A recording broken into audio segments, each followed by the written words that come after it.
Ano ba tong live good na to? Ang dami nilang alam, ang daming post sa Facebook tungkol kay Live Good at ang daming pumapasok. Ma-search nga. Ano bang meron dito kasi? Kaya tinan natin sa Google. Sabi nila, pag gusto mo raw mag-search ng mga negosyong online, i-check mo daw sa Business for Home. Yan, ito yun. Business for Home 2023. Tinan natin kung nandito ba tong Live Good na to. Dami-daming scam panis na yun. Tapos, pumasok pa to. Natutulog lang ako. Ginugulo pa ako eh.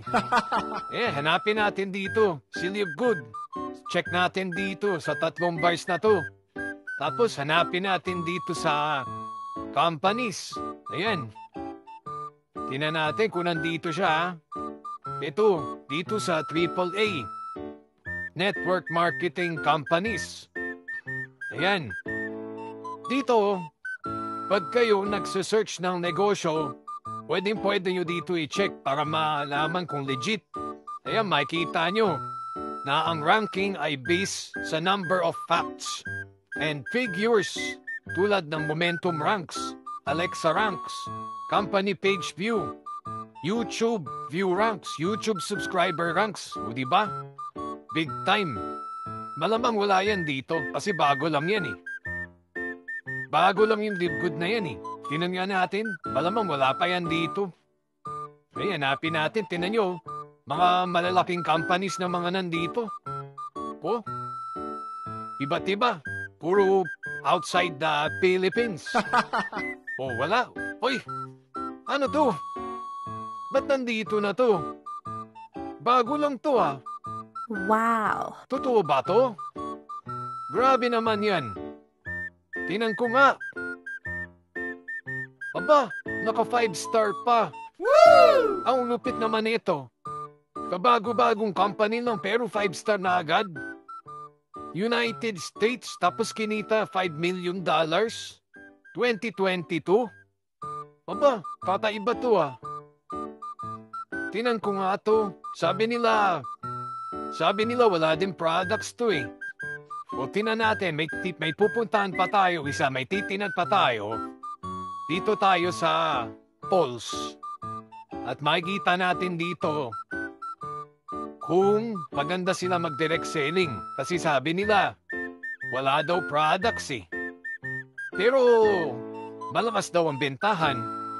Tinan nga natin.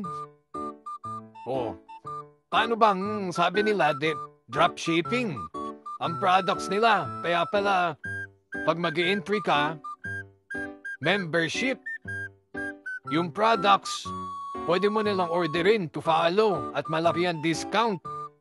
Tinan natin kung mabenta. Yun ang tanong. Tinan natin kung mabenta tong products nila. Malamang wala yan dito. Kasi top direct selling to eh. Diba?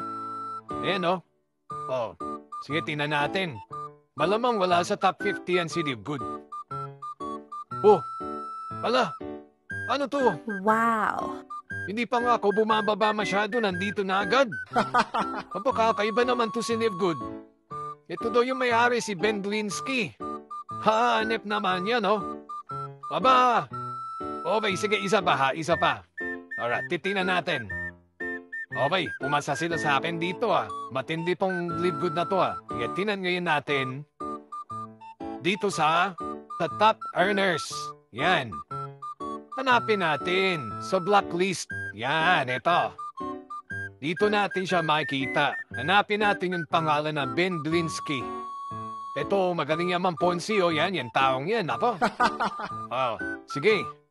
Tingnan natin kung nandito yung Ben Glinsky, yung may-ari. Ayan, ito yung mga nang poponzi. Yan, mga nang scam. Hanapin natin yan. Tingnan natin. Medyo marami-rami na rin sila.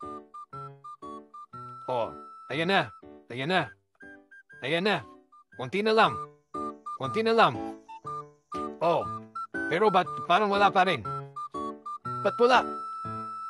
Patapos na yung listahan, wala pa din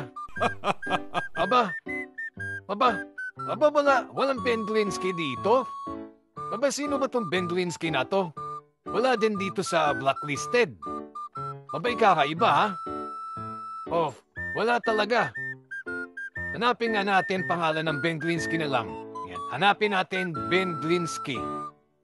Yan. Para makita natin kung ano ba tong taong to. Aba, meron. Uy! Aba! Kasama sa mga top-selling CEO? Matindi pala tong Ben Glinsky na to. Aba, parang gusto ko nang sumali kay Livgood ah. Wow! May reputation pala yung company at yung pangalan na Ben Glinsky. Abi, kakaiba talaga to. Nako, mahanap nga ang enroller at kung sino man ang nag-share nito para makapag-umpisa na nga dito at sabi nila bago pa lang to eh. Kakaumpisa pa lang ng company. Tingnan natin oh. O AAA. Oh. Ayan, 2022 lang nag-start. Pero nandito na agad. Sa AAA oh. Ayan oh. Oh. 2022 makapag-umpisa na nga. Napo, mahirap na maiwanan dito. Sige. Bye-bye.